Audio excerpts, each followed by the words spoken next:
I've always been dumped because I'm not good with words. Because of that, I stayed single until I was 35 and couldn't get married. Then I met Lisa, who was 5 years younger than me. She was assigned to the sales support department where I work as a temporary employee. She's a bright woman with a lovely smile, always treating me kindly even though I'm not good at making jokes. As I was teaching her the job, I started to take an interest in her and became more and more attracted to her. It was the first time I had felt this way, and I had never been treated so kindly by a woman before. I pursued her relentlessly. And finally, we started dating. Lisa was divorced with a 10-year-old daughter, Amy. I told my parents that I was dating her with the intention of marrying her, and although they were worried about me becoming a stepfather, I was determined. I told them there was no one as wonderful as her, and I was sure we would have a happy family together. I had met Amy before we got married, and fortunately, she has really warmed up to me now. And so we got married and started living happily together as a family of 3. Lisa and I decided not to have any more children. Since I was just a regular employee, I couldn't afford to raise many kids, and I thought having one daughter was enough. Our life wasn't rich, but we were happy. Every day, when I come home, my wonderful wife with the best smile and my adorable daughter are waiting for me. Just thinking about that gave me the strength to work hard. Then, one day, tragedy struck. It happened 4 years after I married Lisa. She passed away due to an illness. By the time the symptoms showed, it was too late for treatment. Her condition deteriorated rapidly. During her hospitalization, Amy always stayed cheerful and did her best. We started cooking together every day, planning to throw a big party with all of her favorite dishes when her mom came home from the hospital. We believed she would get better. We managed to keep going, just the 2 of us. Several months after Lisa's hospitalization, when Amy and I had just started to get used to life on our own, it happened. That day, I bought some roses, her favorite flowers, to cheer her up at the hospital. I hoped that showing her the beautiful flowers would cheer her up, even if just a little. But when I arrived, her condition had worsened critically, and she passed away soon after. Suddenly, Amy and I were left alone, stunned. What's going to happen now? I was really worried. And so began my life with just Amy and me. At that time, Amy was in her 2nd year of middle school. It was a difficult period for us. At first, Amy and I were living a normal life, but after a while, I noticed something was off with her. She started to act out against me. I thought it was just a phase at first, but there was a reason behind it. Turns out, Amy was being harassed by her classmates at school. I found out when I happened to see her belongings. Her notebook was filled with hurtful words. Words like "poor girl" from a single-father home and middle schooler living with a non-blood-related old man were written there. I immediately reported the harassment to the school, but that only made things worse for Amy. She began to treat me even more harshly. Even so, I continued to love her as my own daughter, but my feelings never seemed to reach her. When Amy went to high school, she attended a different school from her classmates, and the harassment stopped. However, she remained cold towards me. Gradually, she started going out at night, and when I tried to talk to her about it, she would throw tantrums or yell at me. Then, as soon as she graduated from high school, Amy left home. She only said, "I'm going to live with my boyfriend, I'll be fine on my own," took her stuff, and left. After that, she rarely answered her phone, and I only occasionally received emails saying she was doing fine. 3 years passed in the blink of an eye, just like that. During that time, Amy never once came back home. Then one day, I was ordered to go to a client's office in a different region. It was a 2-day business trip. After finishing my work for the day, It was already late afternoon. I thought about having a drink back at the hotel. I bought a can of beer and some snacks at a convenience store near my hotel. On my way back, I was lured by a delicious smell. Oh, is that a hot dog stall? Maybe I'll buy one. Excuse me, can I get one hot dog? Yes, thank you. That's when I saw something shocking. The woman making hot dog in front of me was my daughter, Amy. Amy, what are you doing here? Dad. Amy looked thin, and her hair was unkempt. After a moment of surprise, she looked down and said with a bitter smile, I'm embarrassed to be seen like this after so long. I'm shocked to see you here of all places. As I said that, Amy suddenly teared up, looking like she was about to cry. What's wrong? I asked in a hurry. But all she could say was, I'm sorry. Then I suggested, I'm staying at a hotel down the street tonight. Why don't you contact me after you finish? Let's talk for a bit. Amy just said, okay, and silently started making hot dog again.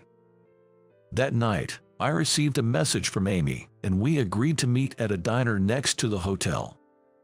When I arrived, Amy was already there, waving at me awkwardly. Sitting down, she seemed tense and kept looking down without saying a word. So, how have you been? I was worried since I hadn't heard from you in a while, I asked casually. Amy looked sad and said, I'm sorry. I guess this is my punishment for saying such terrible things to you, Dad. With that, she started to cry. Wondering what had happened, I decided to ask her about it. After leaving home, Amy had moved in with a man she was dating with the intention of marrying. He was 3 years older than her and was involved in music activities. Amy was originally a fan of his, and it seems like she had a big crush on him. However, he cheated on her with another woman, and Amy got dumped. Amy ended up spending a lot of money just to get by, and eventually ran out of savings. After being dumped by him, she couldn't focus on her job anymore and ended up quitting the company she worked for. After some time, she started working at a nearby supermarket and a hot dog stand to make ends meet. But even with that income, life was still a struggle. I was furious with that musician guy and thought about hitting him, but he had vanished, running from debt collectors, and no one knows where he is now. Amy said crying, "This is all my fault. I brought this upon myself." I told her, "What's done is done. Can't help it. There's a saying about youthful indiscretions. If you don't mind, why don't you come back home? It might be a bit easier for you there." Upon hearing this, Amy showed big tears in her eyes. "But Dad, it feels too convenient to rely on you only when I'm in trouble." Looking sad, Amy said this, and I told her, "Parents are there to be leaned on in tough times. You're my daughter, Amy, so feel free to depend on me as much as you need." Dad, thank you, I'll think about it," Amy replied, wiping her tears with a handkerchief. After that, we chatted about trivial things for a while before parting ways. As a final word, I told Amy, "You can come back home anytime." She smiled and nodded. A few months later, Amy returned home with her belongings. "I decided to come back," she said with a smile. Seeing her, I said, "Welcome back, I've been waiting for you."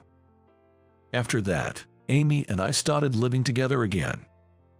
It was awkward at first, but after a month, we got used to each other, and Amy even started making jokes. Her once thin body gradually became healthier. I was relieved. Since coming back, Amy has been cooking every day.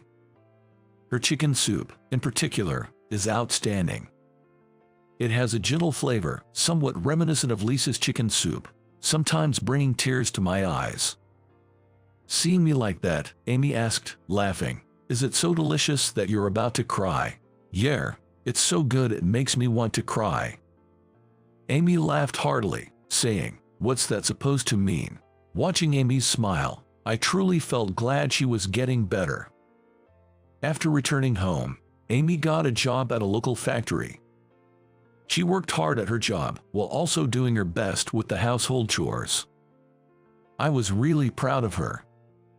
Amy, making up for the time we were apart, took care of me in every way possible. Then, one day after 10 years into this life, Amy brought her boyfriend home. It seems he's her superior from the same workplace. He was 5 years older than Amy, a calm and kind-looking man. He greeted me politely, and I instantly felt that this man could make Amy happy. He even mentioned that he was considering marrying Amy. I told him, please take good care of Amy. Amy, blushing, said, Dad, it's too early for that. About 6 months later, Amy was proposed to by him, and they decided to get married. I was a bit sad to see my daughter leave my side, but seeing her happy reassured me. Then, before I knew it, it was the day of the wedding. Amy asked me to walk her down the aisle, and there I was, arm in arm with my daughter, looking like a princess.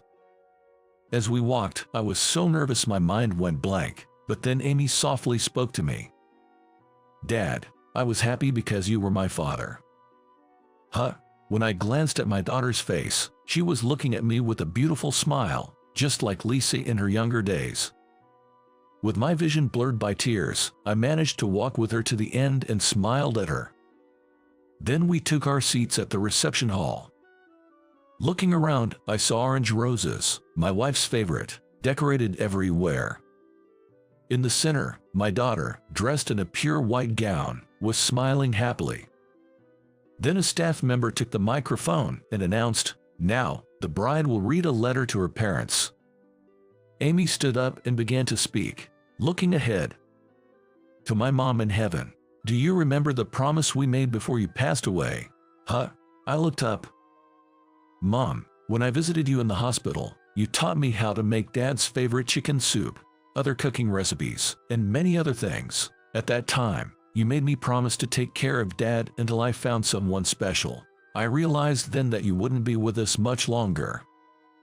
I had no idea they had made such a promise. Amy had been bright every day, knowing that Lisa was going to pass away. Tears overflowed as I learned the truth after decades.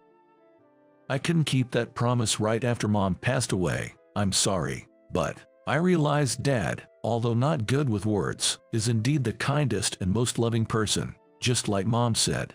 I now understand why Mom fell in love with Dad. Both Amy and I are in tears. I love you so much, Dad. Her confession, choked with tears, filled my heart with overwhelming emotions. Then, looking ahead, Amy turned to gaze at me. Dad, I'm getting married. Make sure to wash the laundry and not let it pile up. Put on your pajamas after you get out of the bath. Don't walk around naked, or you'll catch a cold. I watched my daughter, unable to speak through her tears. Then a staff member handed me the microphone, saying, "A few words from the father, please." Amy, thank you for living with someone like me. I'm grateful. You're getting married now, so you can cry like this. Smile, like you always do. Then I turned to address her husband. My daughter is a great cook and a very kind person. Please take good care of her. Make sure she's happy. I asked so and heard a strong reply, yes, I promise. I had no regrets left. And so, the wedding ended successfully. I truly felt blessed to have been a father to my daughter. I was glad to have married Lisa, and happy to have been Amy's dad. I never knew about such a promise, Lisa, worrying about me until the very end. That's just like you. I sat in an empty room, speaking to my wife's photo. After the wedding, Amy moved in with her husband but still came to my house regularly to help with various things. So, I never felt lonely. Seeing the happy couple always warmed my heart. I continue to wish for Amy's happiness and support her in my own way. And now, I'm excited every day, looking forward to meeting my soon-to-be-born grandchild.